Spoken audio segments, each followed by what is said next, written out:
Ricky here, as always, along with my good friend, producer, co-host extraordinaire, Stacey. Stop. Stacey. Hey, how do you want us to install this water heater?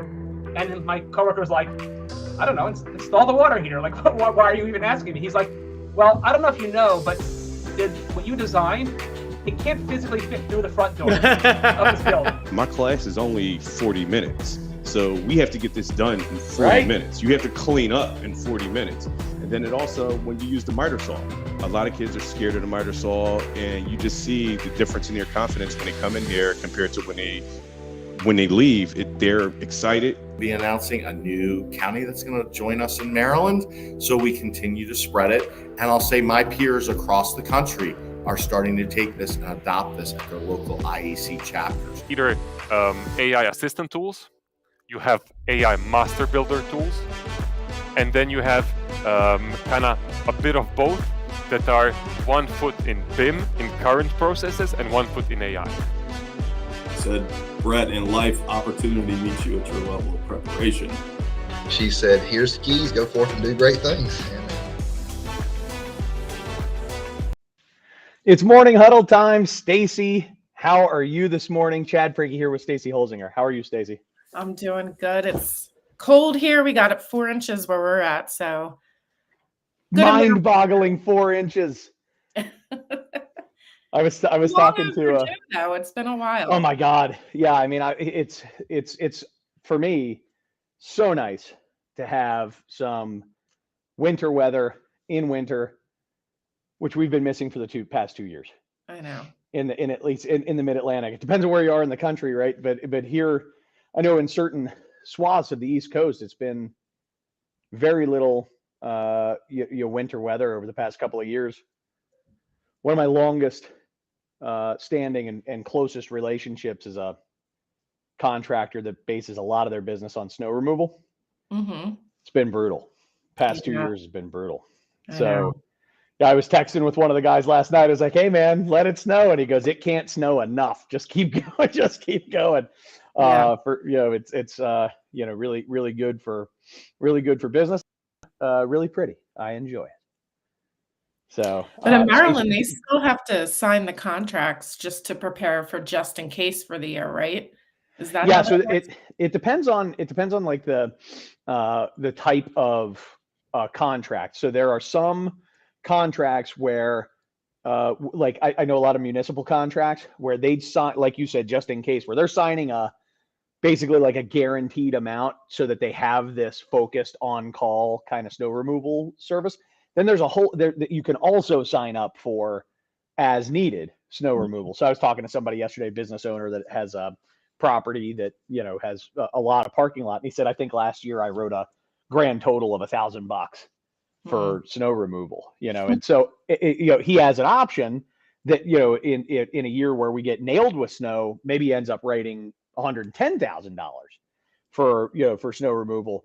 And he could maybe write a flat check for $60,000 that never changes. Mm-hmm. Does that make sense? Right. There's those kinds of options. And, in that business, it's a fascinating gig. And a lot of contractors I know rely on, throwing those, plows on the front of the trucks and using their machines that they're normally using for excavation or whatever else to move snow. It's a great way to turn it into money. And I hope that we have a lot of listeners who are catching this on recording instead of live because they're out there moving the snow. So that'd be a good thing for business overall. So we've got 4 inches of snow here. I don't know what the weather is like in Kentucky, but I do know that today's guest has not made it on the show. And that's, I was talking with Stacey and I are really stressing. We're like starting late. We're man, we're trying to give Scott some time to make it on. He's a really smart guy. He's got a ton to add. And, Stacey's like, this sucks. What's going to happen? I said, you know what? In 64 episodes, it's never happened once. It was bound to happen, Stacey. And you had a great prep call with him. So I hope he's okay. I mean, there's probably a ton going on across the country with this weather. Whether it's weather or whether it's life or whether it's just human error, either way, Scott's a good guy. We'll cut Scott some slack. even though he's not going to be here today to talk about construction scheduling. I do want to pass along some of the thoughts that he and I were talking about just at the outset. And then, Stacy, if it's cool with you, I'd like to just have more of like a Stacy and Chad discussion for the remainder of the show, which could get really weird. It can get strange.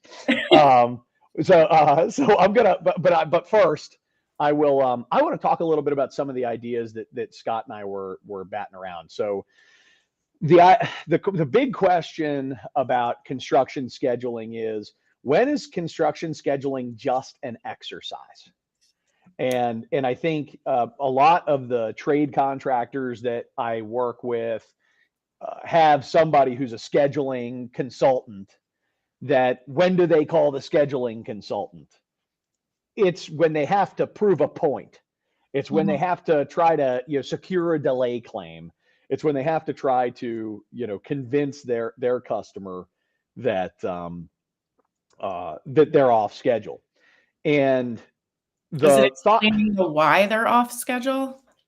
Yeah, it's explaining the why they're off schedule, and it's having a professional put together something really, convincing, really, that proves a point, that says, hey, this is what we should have been doing, and this is what you did to us, and this is how that has cost ramifications, cost impacts, and this is why we're passing along a delay claim, and making sure that they get paid for it. I'm not suggesting I'm not suggesting at all that is inappropriate or not a reasonable business decision when you need to.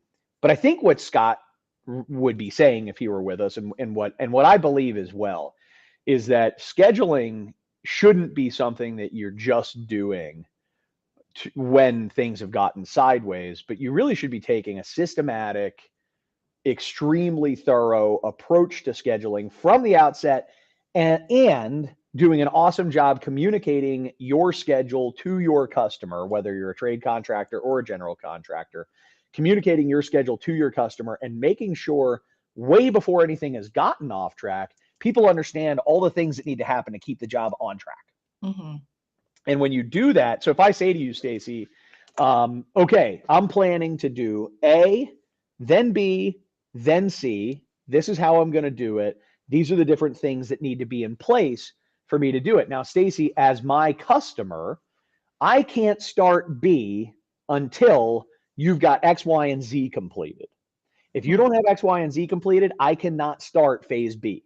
So please let me know when you have X, Y, and Z completed.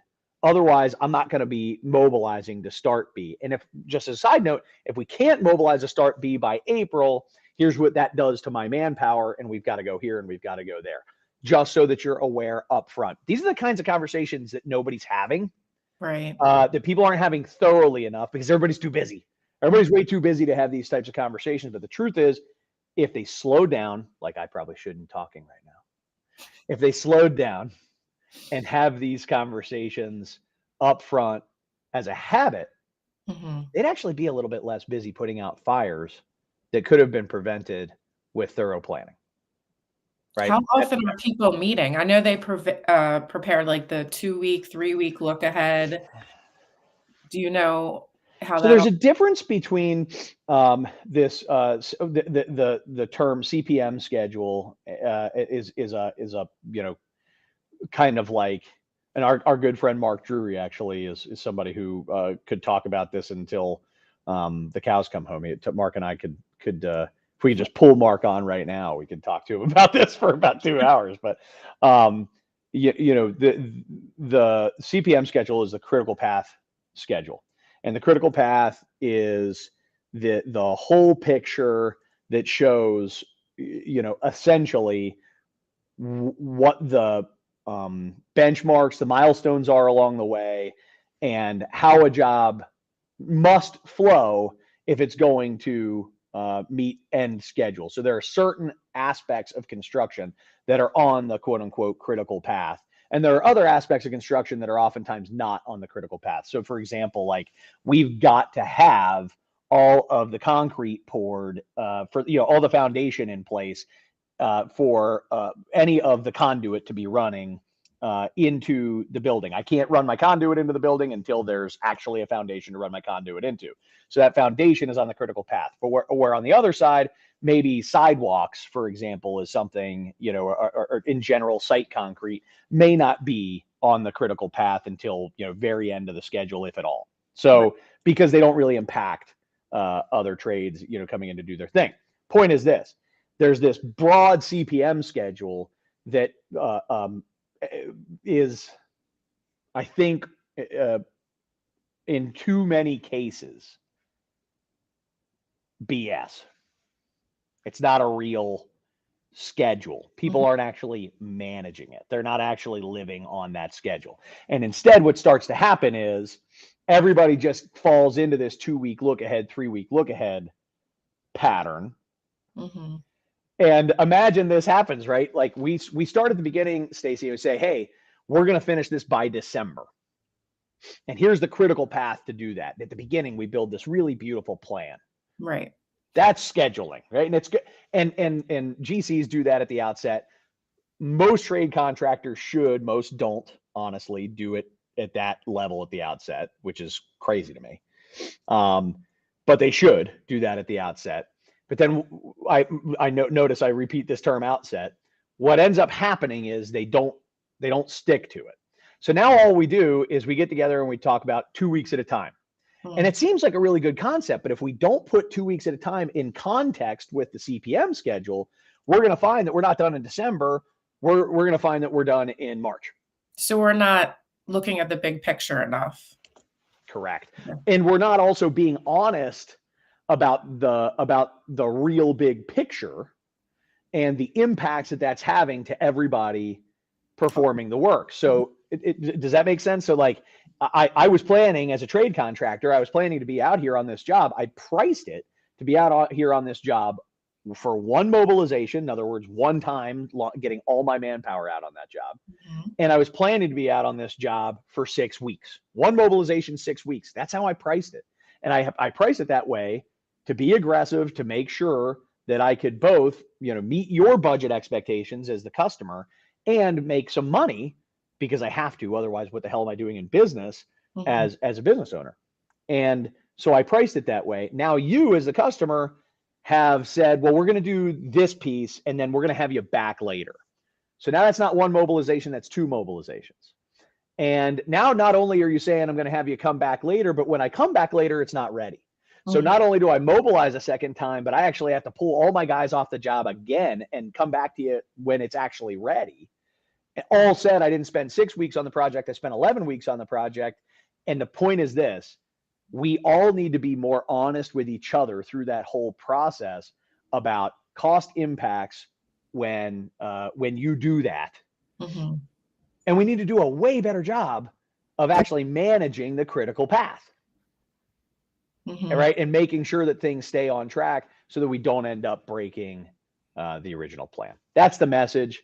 And Scott has a whole bunch of, one of the things that we talked about. You mentioned anything about unforeseen conditions and how that affects the schedule and how to better communicate, when things get interrupted and you don't see them coming once you get started with the construction process? Yeah, I think that goes to 2 different things. One is contingency planning.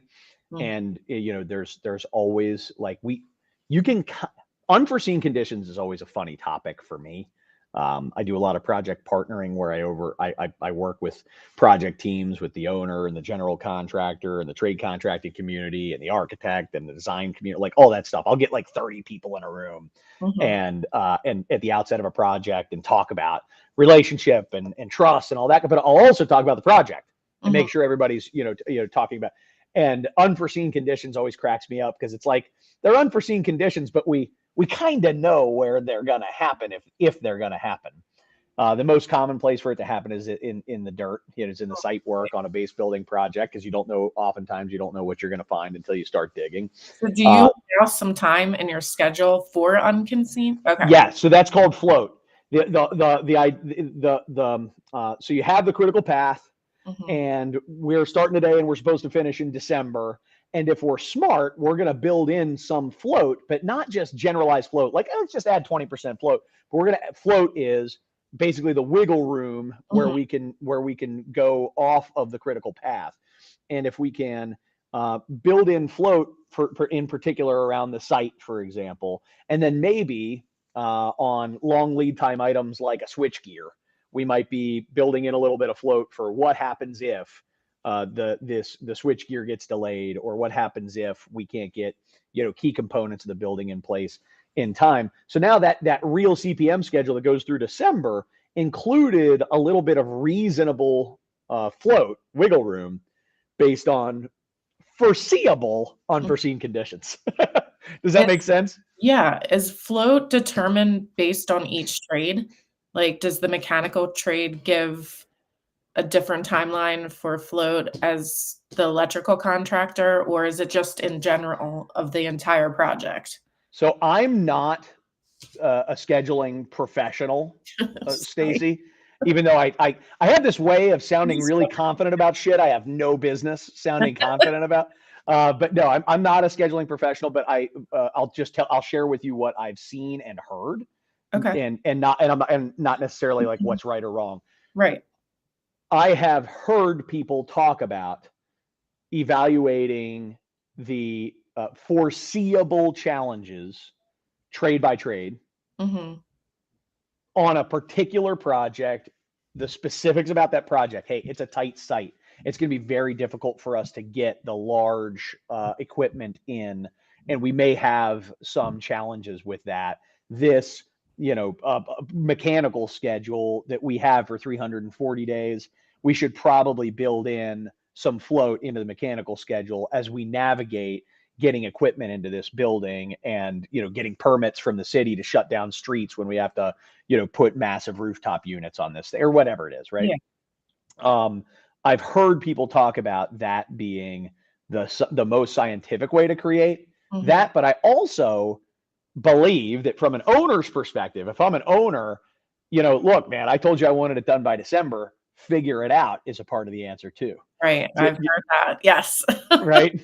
And so I think it's always a balancing act, but to the extent possible, what I try to do, and now I'll speak to stuff I can actually, I'm an expert in, or at least to some degree.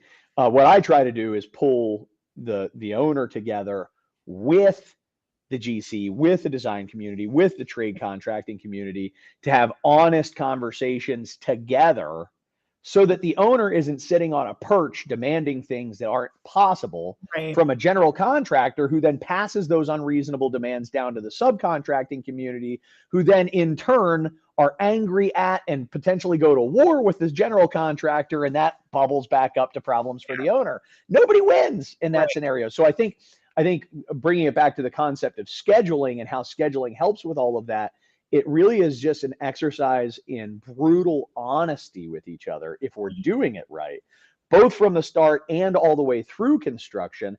And there should be accountability. Everybody is so focused on making sure they don't end up holding the financial bag. And you know what? Sometimes, dude, you gotta own the financial bag. It's your problem, and you're not going to make money on this job, or you should be losing money on this job because you did screw it up. And I think if everybody stays so focused on protecting themselves, it's where it creates the dishonesty in the system. Right. Yeah. Dennis had a comment here. I'll read it. Where we have problems is the P6 schedule is the baseline and contracts. When the project starts, we do pull planning, and sometimes it can pull the projects to the left. The fight is always the sub stands on the P6 schedule. It's hard to get them to understand that we're not increasing the duration, just starting sooner. I love that.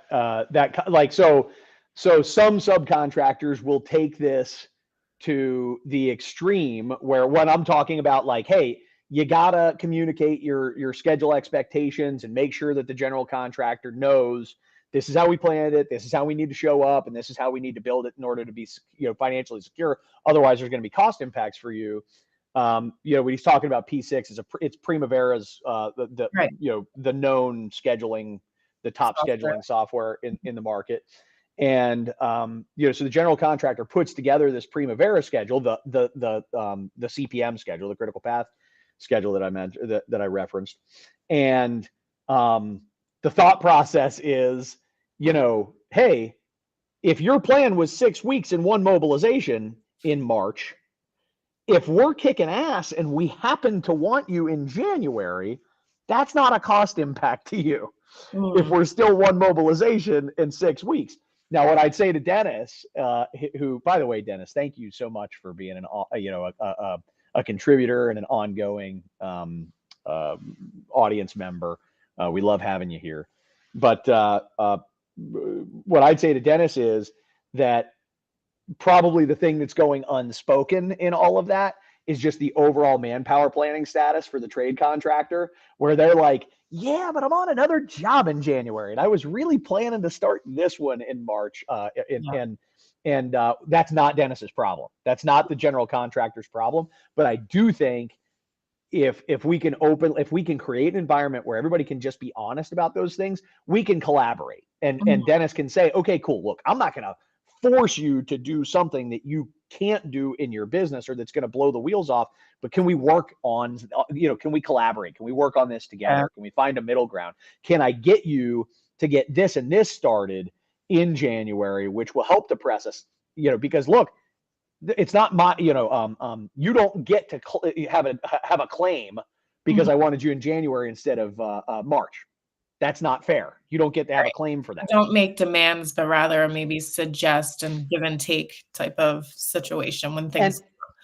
Yeah, that's right. And my point is that if that sub is honest and says, look, I've got 120 field staff. I've got 90 of them committed to another job that ends at the end of January. I really can't start in the middle of January, following my plan. If that sub can just be that candid, then the general contractor can easily communicate back with them and say, okay, cool, thank you. One part of me, I'm bummed out about that. Another part of me just says, like, what can we get started in the middle of January? And I think if that subcontractor, general contractor communication is friendly, courteous, and also at a high enough level, right? Because if you're having this conversation with somebody who doesn't actually get manpower decisions, right, they're just going to tell you no. Yeah. Because they don't have the ability to say yes. Then I think what you're going to find is, people who are willing and actually on some level interested in expediting the like everybody wins if we get off the job faster. That doesn't hurt anybody. It just, like I say, that subcontractor, if they're complaining about starting sooner and pointing at the P6 schedule, what's probably happening is that they planned it to fit this perfect little box that started in March, and you're screwing it up. I don't know if you know the answer to this question, but if the GC is ahead of the schedule, when do you bring in a scheduling consultant? Do you know? So this is what I was referencing at the outset, Stacy, where I think what I've seen is usually when you engage a scheduling consultant, it's when things have gone sideways and you're trying to make a legal case. And that's the wrong time to do it, in my opinion, right? Yeah. I understand, and it's a smart business decision to do when you have to do it. But my point is, I think, and Scott's point would be, bring in a scheduling consultant from the outset. Bring in a scheduling consultant to help to build the plan in, like I said, that brutally honest way from the outset, and let's build something that is as realistic and stick-toable as humanly possible. But they also serve as like a mediator if, the GC and the owner and the subs all see different, things in the schedule, and the consultant can kind of ground them and say, let's try this. And this is why, or no? I'm going to say I have 3 answers to that question. 1, I haven't seen it. 2, I know people who say they would. And so I don't think that they wouldn't. I'm just saying I haven't seen it. Usually that's not the role they play. And 3 is what they, more often they're in expert witness situations. Meaning it's already gone to, it's already gone down the tubes, and they're serving as expert witnesses to, to prove one point or the other. Yeah. It's an example of dealing later with the mess that we could have prevented earlier.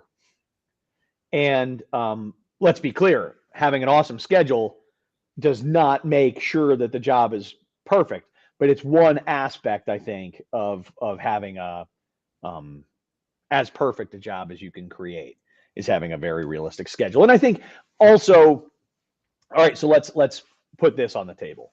Here's this reality. That the general contractor's schedule with the owner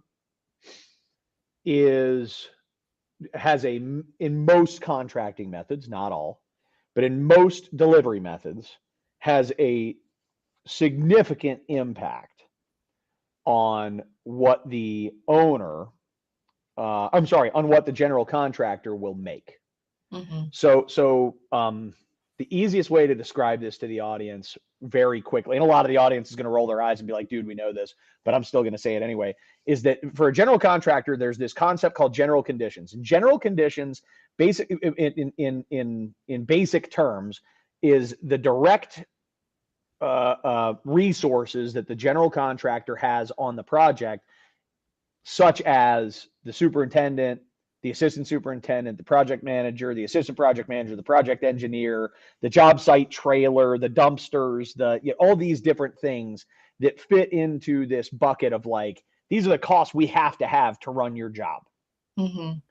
In many, not all, and again, I'm not going to, different topic, different day, where we can talk about general contract, delivery methods versus CM delivery methods and all the nuances between those two things. But I'll just simply say that for a general contractor, those are their hard costs. And they have a limit to how much of those they can collect. And that limit is set by the schedule. So let's pretend like, as a general contractor, my general conditions on a job are $100,000 a month for round numbers. I've got a schedule of 12 months. That means I've got $1.2 million of general conditions to spend on covering my own costs during the course of construction. If the job goes 15 months, I'm out $300,000 in general conditions unless I have a delay claim that I can prove the owner slowed me down. If, on the other hand, I can get the job done sooner by 3 months, Mm-hmm. I get to put $300,000 of found profit in my pocket. Mm. Therefore, as a general contractor, it behooves me to set a schedule with my owner that is as long as possible, right? That's as long as possible, that I can get them to go to contract for the longest duration possible, and then work my butt off to get the job done sooner than I told them I would get it done. Mm-hmm. Because that's where my profit is on the job, is actually in reclaiming my general conditions and not having to spend money that I planned to spend. And I think the reality of the situation is this. General contractors require the deep assistance of subs to help them to accomplish that goal. Yeah. Right? They require the assistance of subs to help them to accomplish that goal. And usually, look both ways, there's nothing in it for the subs. Yeah. So if there's a bunch of money in it for the general contractor and nothing in it for the subs, I think a part of the game, motivated. Correct. I think a part of the game is, how do I motivate a subcontractor, right, to want to help me, to move faster. And I'll leave it at that. I think that's again, different topic, different day. We could talk about accelerating subcontractors and performance incentives and the substantial completion date or the schedule. I never. So it's the CPM schedules through substantial completion. Okay. So and then everything past substantial completion is that like checking off your punch? It's mostly punch list stuff. Yeah, it's mostly and punch can be, again, holy smokes. I think we just identified 5 new shows that we need to do. We should do a whole show on punch list, Stacy. Is that quality control? Is that what you're talking about there? Or are you talking about, or there's some big items that get pushed to the punch list? Ah, Oh, yeah, I think what a part of what happens is like the punch list isn't a punch list. You know, when the punch list Is that a is gray area it sometimes? can be. Yeah, it can Okay. be. It can be. It shouldn't be. It's not there. There's there are controls in place theoretically to keep it from being, but it oftentimes And shouldn't turns you into be it. able technically to move in the building during substantial completion while the punch list is going on, or no? Or you're not sure? I don't know. Yes, and it depends. I mean, and again, this would go to me not being a full, an expert and all that. But I know that would vary by application. There are probably some situations where they wouldn't move in until punch is complete. It all depends on who they is and what the I was circumstances just are. thinking maybe like if you had a school deadline and the kids had to be in for school, they would be okay with, like minor stuff like pops in the wall or something. Yeah, I think that's right. Okay. Though, schools are a really good example of need to be in the space Mhm. versus maybe let's say like a corporate move where if you're telling me it's going to be another month before you're done with your punch, I might renew my lease I might do a 1 month Yeah. extension on my lease in my existing space until my new space is all the way ready. Yeah. You know what I mean? Like I might make those decisions, but anyway, fun discussion and one that I really, again, I thank Scott for having primed the pump for Mhm. some of the discussion today. Genuinely wish that he had been able to be here, but I think that's part of it. I do want to, and I got knocked a little off my normal game, folks. I did way more talking than I normally do, but I guess that was the way it was supposed to be today. Just the way Life happens. yeah, the way fate has it. Put Yeah. it that way. But I do want to take a moment to recognize our sponsors and thank our sponsors for helping us to spread the word and expand the audience for the Morning Huddle. The first sponsor that I'll thank is the Marsh McLennan Agency. Marsh McLennan Agency is an insurance agent and bonding agent nationwide, focused on the middle market, which I think is a lot of our audience, and they just do a fantastic job at providing a customer experience and level of expertise and strategy. So, do reach out to your local Marsh McLennan Agency for that support. Next is Sandy Spring Bank, which is my bank and good friends of mine. It's yours too? Yeah. Nice. Yeah, it's my business bank. It's not my personal bank. I don't. There's no I do branches everything near with me. them. Yeah. Yeah, they're awesome people. They definitely think like your business partner when it comes to your banking needs, and I've always found that my points of contact over there are ready and willing to help same day hours response. They're fantastic. Next is Lawrence Law. Kate Lawrence and her team focus on the construction industry, do a great job of all manner of legal aspects, whether you or have a delay claim, and you need a legal representation, Right. or just your everyday contract reviews. She and her team are super customer focused and do a great job.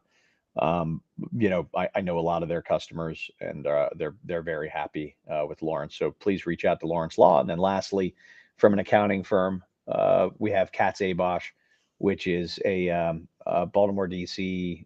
focused accounting firm that does specialize in the construction industry. They have a handful of people on staff that I've developed relationships with and can personally speak to their expertise in construction, whether you're doing succession planning or just your average sort of tax and audit.